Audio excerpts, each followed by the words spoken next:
Au nom du Père et du Fils et du Saint-Esprit. Amen. Que la grâce et la paix de notre Seigneur Jésus-Christ soient avec vous. Chers frères et sœurs dans le Christ, bienvenue à notre méditation sur les textes bibliques de la liturgie du jeudi de la 4e semaine du temps ordinaire, année Père. En plus, le 5 février, l'Église célèbre la mémoire de Sainte Agathe, Vierge et martyr. C'est le Père Michel Manga, SVD, missionnaire du Verbe divin. Bien-aimés dans le Christ, le thème que je propose pour notre méditation d'aujourd'hui est la mission vécue dans la fidélité et la confiance. Comme je l'ai dit tantôt, le 5 février, l'Église nous donne un modèle, Sainte Agathe, Vierge et martyr du IIIe siècle. À première vue, son histoire peut sembler lointaine, presque irréelle. Et pourtant, Agathe nous parle avec une actualité brûlante, parce qu'elle nous montre ce qu'est une foi libre, courageuse et enracinée dans l'amour du Christ. Agathe était jeune, sans armes, sans protection sociale, sans influence. Et pourtant, elle était radicalement libre. Pourquoi? C'est parce que son cœur n'appartenait qu'à Dieu. Dans un monde où le pouvoir politique cherchait à posséder les consciences et les corps, Agathe affirme par toute sa vie une vérité essentielle. Personne ne peut s'emparer d'un cœur donné au Christ. Là où ses bourreaux cherchaient à briser son corps, ils ont découvert qu'ils ne pouvaient pas atteindre son âme. Dans la première lecture, tirée du livre de 1 roi, le texte nous montre comment David, au seuil de sa mort, il ne laisse pas à son fils une stratégie politique ni une recette de succès. Il lui laisse un chemin. Il dit: garde les observances du Seigneur, ton Dieu. Marche dans ce voie. David enseigne à Salomon et à nous aujourd'hui que toute mission doit être vécue dans la conscience de la finitude et que Dieu conduit toujours l'histoire au-delà des individus. David invite son fils à être fort. Razak Vehaïta Leish, en hébreu, qui signifie « sois fort, sois un homme ». La foi biblique n'est jamais privée, bien-aimée. Elle se transmet, elle se reçoit, elle s'honore ou se trahit. Cette invitation n'est pas un appel à la virilité guerrière, mais à la solidité intérieure. Dans la Bible, la force n'est pas d'abord physique, elle est fidélité, persévérance, courage moral. Être fort, ce n'est pas dominer, ni imposer sa volonté. Être fort, c'est demeurer fidèle quand tout pousse à la dispersion, à la facilité ou au compromis. Et être un homme ici signifie assumer une responsabilité devant Dieu, tenir bon dans l'obéissance, ne pas se laisser façonner par la peur ou le compromis.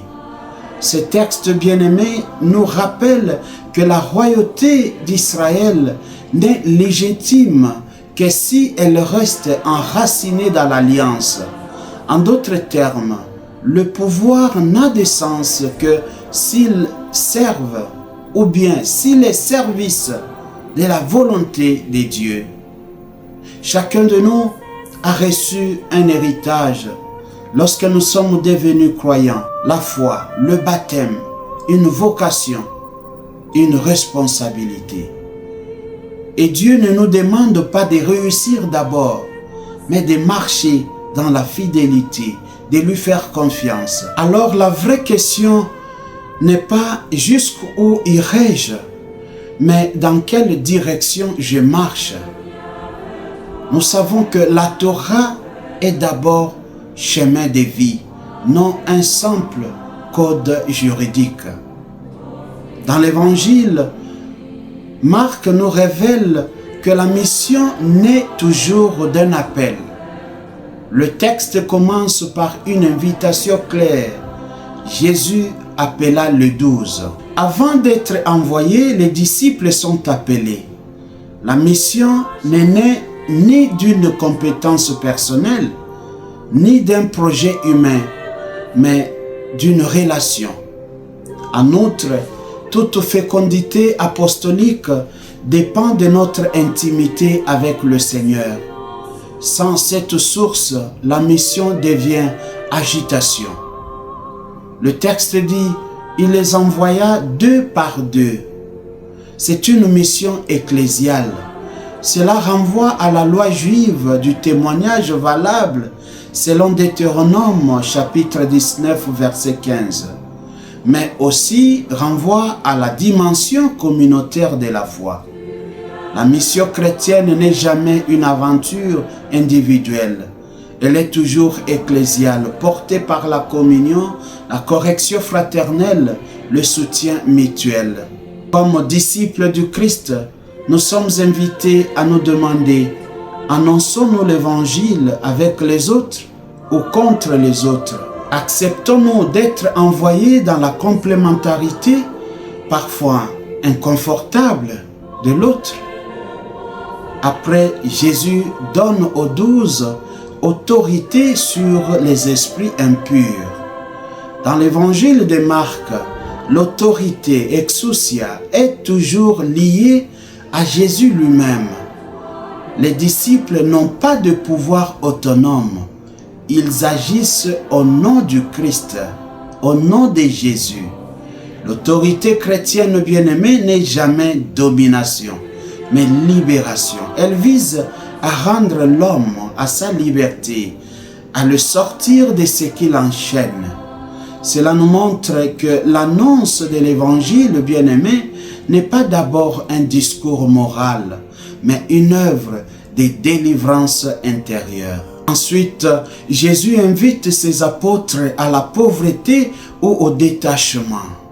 En effet, la pauvreté apostolique n'est pas synonyme du manque ou le fait de ne rien avoir.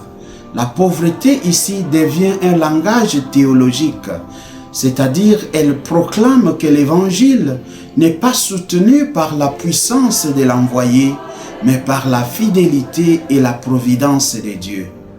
En outre, la mission n'est pas fondée sur ce que le disciple possède, mais sur la confiance dans celui qui l'envoie. Demandons au Seigneur la grâce d'être disciples, qui partent confiants, pauvres, libres et habités par la puissance douce de l'Évangile. Prions.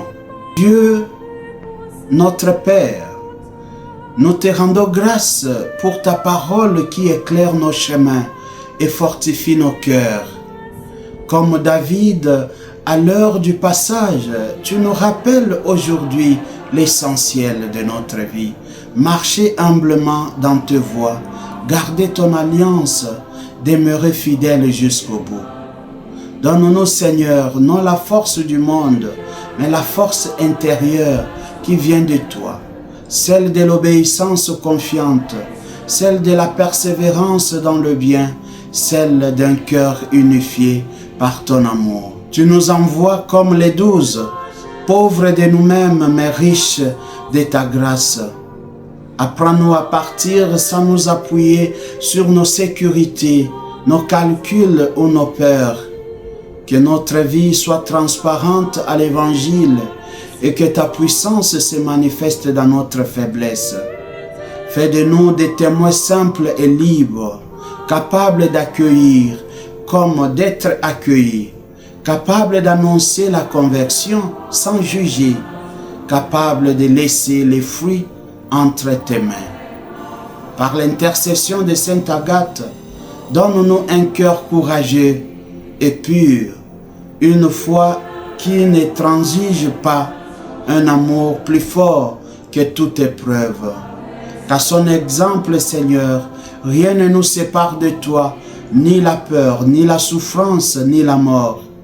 Nous te le demandons par Jésus-Christ notre Seigneur. Amen. que devant la lumière du Verbe et l'Esprit des grâces se dissipent les ténèbres du péché et la nuit de l'incroyance, et que le cœur de Jésus vive dans le cœur des hommes. Amen. Que Dieu Tout-Puissant vous protège et vous bénisse. Au nom du Père et du Fils et du Saint-Esprit. Amen. Bonne journée à tous. C'était le Père Michel Manga, SVD, missionnaire du Verbe divin.